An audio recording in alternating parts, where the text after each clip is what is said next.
अस्सलामुअलैकुम फ्रेंड्स मैं शेख फरहान और आप दोस्तों को वेलकम करता हूं अपने यूट्यूब चैनल और फेसबुक पेज SH एवरी में।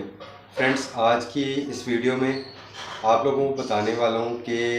अक्सर हम लोगों ने सुना होगा, जितने भी बड़े बड़े यूट्यूबर्स या बर्ड ब्रीडर्स हैं वो कहते हैं कि जी लव बर्ड हो या दूसरे रिंगनेक वगैरह, उनका प्रॉपर जो है वो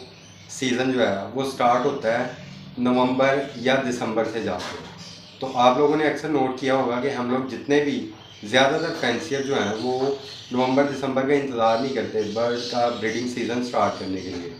तो इस चीज़ को सामने रखते हुए क्या ये जितने भी बड़े ब्रीडर्स हैं जो कि सोशल मीडिया पे बहुत ज़्यादा एक्टिव हैं, खैर किसी का नाम लेना मुनासिब नहीं, आप लोग जानते हैं सब उनको,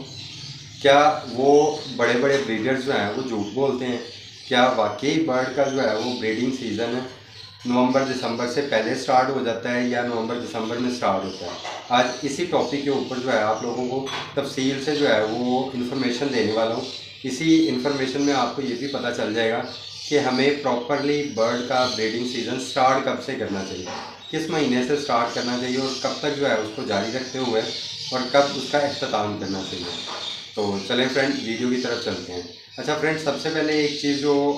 समझने की है वो ये है कि अगर मिसाल के तौर पे हम लव बर्ड की बात करते हैं तो लव बर्ड बेसिकली जो है वो आपको पता है अफ्रीका का जो है वो परिंदा है, और आपको पता है अफ्रीका के ज़्यादातर हिस्से जो है वो बहुत ज़्यादा गर्म है। तो इसलिए जो है इतनी ज़्यादा गर्मी में लव बर्ड अक्सर जो है वो ब्रीड नहीं करता। उसकी ब्रीड करने का जो टाइम होता है ना अफ्रीका के अंदर, वो यही नवंबर और दिसंबर में, चूँकि वहाँ पे मौसम नवंबर दिसंबर में जाके कुछ थोड़ा सा बेहतर होना शुरू होता है, तो वहाँ पे जो है उनका ब्रीडिंग सीज़न जो है वो नवंबर दिसंबर से ही अफ्रीका के जंगलात वगैरह में स्टार्ट होता है। तो इसलिए जो है वो जो बड़े ब्रीडर कहते हैं कि जी लव बर्ड का ब्रीडिंग सीज़न जो है वो नवंबर दिसंबर से स्टार्ट करना चाहिए, तो वो अपनी जगह ठीक कह रहे हैं, वो गलत नहीं कह रहे। और सेकंड जो है बात वो ये है कि आपको पता है कि अब पाकिस्तान में भी जो है ना वो गर्मी का मौसम, उसका दौरानिया जो है वो काफ़ी लंबा होता जा रहा है, और ये अक्सर औकात जो है वो अक्टूबर के एंड तक भी जो है ना मौसम इतना गर्म होता है कि बाज़ का अक्टूबर के एंड पे भी जो है वो पंखे वगैरह चलाने पड़ते हैं। तो इस अंदाज में भी जो है वो ब्रीडर बिल्कुल ठीक कह रहे हैं, क्योंकि अगर इतनी गर्मी होगी तो अक्सर बर्ड जो है वो कह लें कि ब्रीडिंग मोड में जो है वो नहीं आते, ब्रीडिंग कंडीशन जो है उनकी स्टार्ट नहीं होती अक्सर इस तरह के मौसम में, गर्म मौसम में। तो जब नवंबर दिसंबर में मौसम जो है वो कुछ इस तरह बदल जाता है कि टेम्परेचर 26-27 के करीब आ जाता है, तो फिर जो है वो अक्सर बर्ड जो है वो कह लें कि इमोशन में आते हैं और ब्रीडिंग कंडीशन जो है उनकी स्टार्ट होती है। तो इसलिए इस चीज़ को देखते हुए तो वो बिल्कुल ठीक कहते हैं। और दूसरी बात ये भी ज़हन में रखिएगा कि अगर वो नवंबर दिसंबर से बर्ड का ब्रीडिंग सीज़न स्टार्ट करते हैं तो उन्होंने चूँकि अपने शेड और अपने रूम वगैरह में AC वगैरह लगाए होते हैं, तो फिर वो आगे जो है वो जब गर्मी का मौसम स्टार्ट होता है तो वो AC वगैरह चला के तो ब्रीडिंग सीज़न को उस तरफ से काफ़ी लंबा कर लेते हैं। उस तरफ से काफ़ी लंबा समझ लें कि वो हम लोग तो अक्सर अप्रैल के एंड पे जो है अपने बॉक्सेस उतार देते हैं, लेकिन वो मई और जून का महीना भी जो है ना वो AC चला के तो वो उसमें भी ब्रीड ले लेते हैं। इसलिए अगर हम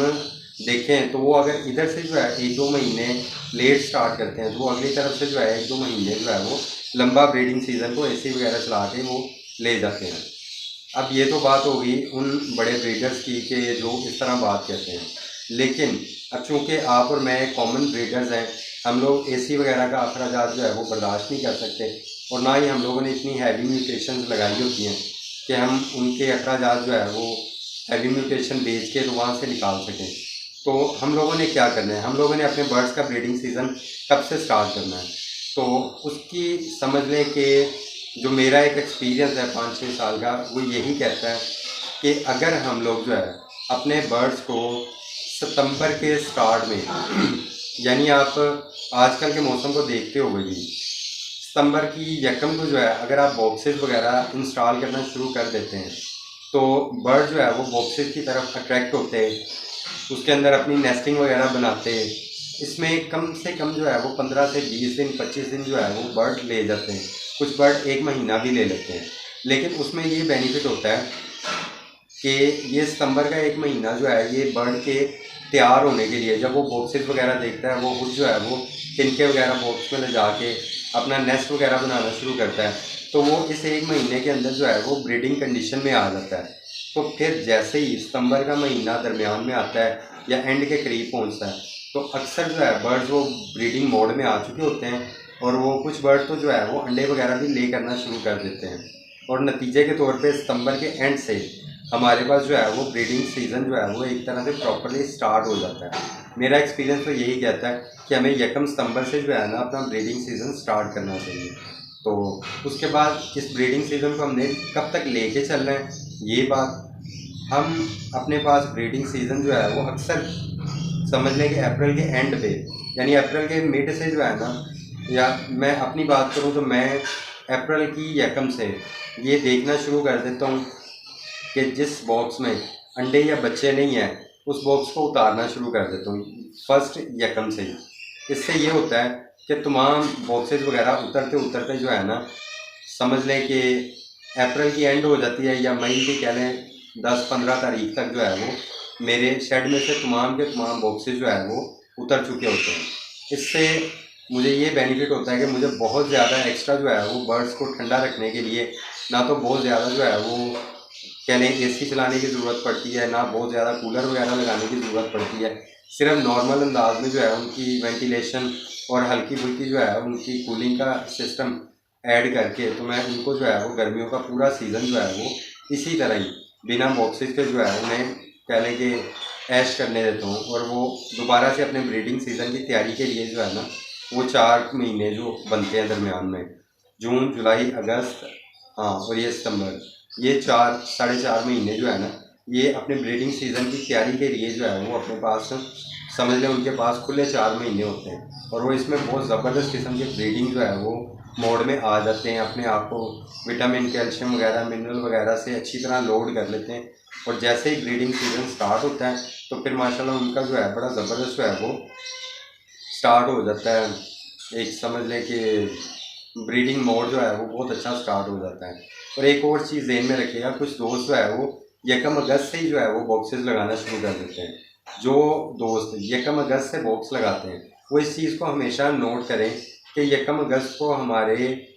एटमॉस्फेयर में, जैसा कि यहाँ पे है पाकिस्तान में, अक्सर जो है ना वो बारिशों वगैरह का मौसम होता है और हवा में नमी का तनासुब बहुत ज़्यादा होता है। आपने अगर अपने रूम में जो है वो टेम्परेचर मीटर लगाया हुआ है जिस पे ह्यूमिडिटी की समझ आ रही होती है, तो आप उसमें देखेंगे 90-95%, बाज़ का तो 99% तक भी ह्यूमिडिटी होती है। तो उससे ये नुकसान होता है, ह्यूमिडिटी 50-60 से जितनी ऊपर जाना शुरू होती है ना, अंडों के अनफर्टाइल रहने के चांसेस, अंडे अनफर्टाइल होते नहीं, लेकिन चूंकि हवा में नमी ज़्यादा होती है तो अंडा अच्छी तरह गर्म नहीं हो पाता, अंडा गीला गीला सा रहता है। इस वजह से जो है ना वो फीमेल अंडे को जो है वो अच्छी तरह गर्म नहीं कर पाती, और वो अंडा जो कि फर्टाइल होता है लेकिन वो नमी की वजह से जो है ना वो फर्टाइल नहीं हो पाता, और नतीजे के तौर पे जो है ना अंडों के अनफर्टाइल रहने की रेशो बहुत ज़्यादा हो जाती है। और अक्सर दोस्तों के पास अगर अगस्त में बॉक्सेज लगे हैं और पहला क्लच अगस्त में आ गया तो नतीजे के तौर पे उनके 5 में से अक्सर 3 अंडे,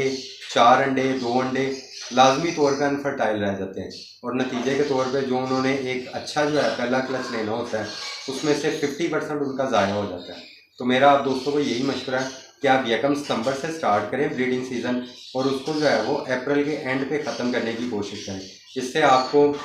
सितंबर, अक्टूबर, नवंबर, दिसंबर, जनवरी, फरवरी, मार्च, अप्रैल, ये 8 महीने मिलेंगे। आप इन 8 महीने में बर्ड से बहुत अच्छे तरीके से जो है ना वो समझ लें कि 2-3 क्लच अच्छे ले सकते हैं। अगर आप ये 2-3 क्लच भी अच्छे ले लेते हैं ना, तो जो आप लालच करके ज़रा सख्त मौसम में उनसे एक्स्ट्रा क्लच लेने की कोशिश करते हैं ना, उसकी आपको ज़रूरत नहीं पड़ती। इसी 2-3 क्लच के अंदर ही ना आपको एक अच्छा रिज़ल्ट मिल जाता है। तो उम्मीद करता हूँ आप दोस्तों को ये वीडियो अच्छी लगी होगी। वीडियो अच्छी लगी है तो इसे लाजमी लाइक और चैनल को लाजमी सब्सक्राइब कीजिएगा, और इस वीडियो को दूसरे दोस्तों के साथ भी लाजमी शेयर किया करें फेसबुक के पेजेस वगैरह में। इससे जो है वो अक्सर आप दोस्त देखते होंगे कि दूसरे कई दोस्त इसी तरह के मसाइल से जो है वो गुजर रहे होते हैं, फिर उनको यहाँ से कोई ना कोई रहनुमाई मिल जाती है। तो चलें फ्रेंड, शुक्रिया, अल्लाह हाफिज़।